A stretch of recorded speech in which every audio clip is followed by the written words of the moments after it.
لا تشويه ولا تقليه. امال هنعمل فيه ايه؟ هتشوفوا معايا الطريقه ان شاء الله هتعجبكم.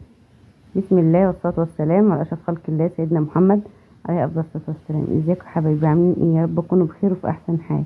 النهارده هنعمل سردين حلو جدا، طعمه جميل، ريحته تجيب اخر الدنيا زي ما انت شايفه كده. شكله عامل ازاي؟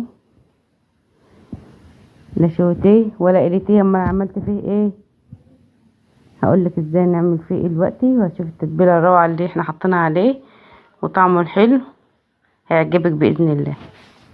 ازيكم يا حبيبي، عاملين ايه؟ يا رب تكونوا بخير في احسن حال. ما تنسوش تحطوا لايك واشتراك في القناه وتفعلوا الجرس عشان يوصلكوا كل فيديو جديد احنا بنعمله. ان شاء الله تجربي السردين بطريقتي وهتعجبك باذن الله. يلا بينا نشوف الطريقه مع بعض.